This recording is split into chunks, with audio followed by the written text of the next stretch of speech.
Hotep, à vous toutes et toutes. J'espère que vous allez bien. Cette vidéo a pour objectif de vous inviter en fait à vous inscrire à un cours que je dispense pour l'Institut Kemet Mahal dans le cadre de ses formations en camitologie, niveau maîtrise et niveau doctorat.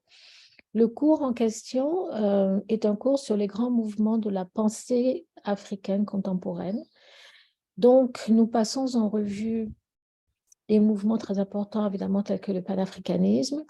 Nous nous penchons sur les origines du panafricanisme. Ce terme panafricanisme lui-même est inventé en 1900 par Sylvester Williams, qui était un médecin d'origine trinidadienne. Nous voyons donc qu'il y a deux branches du panafricanisme, le panafricanisme diasporique suivi du panafricanisme continental, et les deux sont bien sûr liés.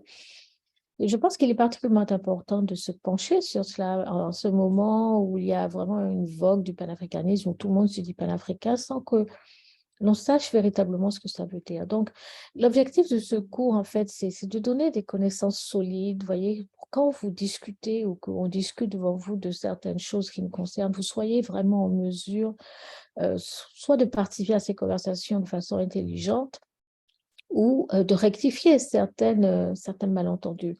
Après le panafricanisme, nous parlons de nationalisme noir, avec bien sûr Marcus Garvey qui était Monsieur nationalisme noir, pour ainsi dire, mais avant Marcus Garvey, il y avait d'autres personnes, des gens comme Blyden en particulier au 19e siècle, qui était l'intellectuel noir africain le plus influent. Donc, nous parlons de Blyden, nous étudions Blyden, en fait, surtout quand nous passons à la négritude et nous nous rendons compte que les idées essentielles de la négritude, en fait, avaient déjà été articulées par Blyden.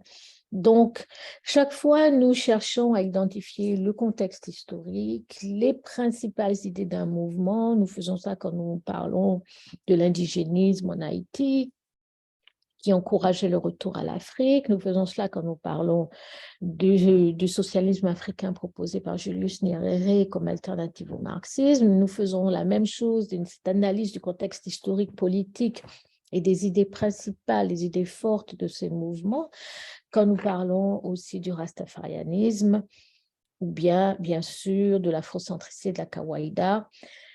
Et quand nous finissons par le mouvement Camille pour la Renaissance africaine, qui nous concerne de plein chef, puisqu'en fait, nous sommes en plein dedans. Donc, c'est intéressant de se regarder quelque part, ce mouvement Camille qui se développe de plus en plus. D'où vient-il? Quand est-ce que ça a commencé? Que cherche-t-il? Quelles sont ses principales revendications? Quelles sont ses méthodes d'action? Et quelles sont ses faiblesses aussi? Donc, tout ça, c'est extrêmement intéressant. Et encore une fois, écoutez, je vous invite à vous joindre à nous parce que je ne sais pas où vous pourriez recevoir ces informations qui sont pourtant très importantes pour que nous comprenions le chemin que nous avons parcouru et puis le chemin qu'il nous reste à parcourir. Donc, j'espère avoir l'honneur d'être votre enseignante au mois de février et puis je vous dis à très bientôt.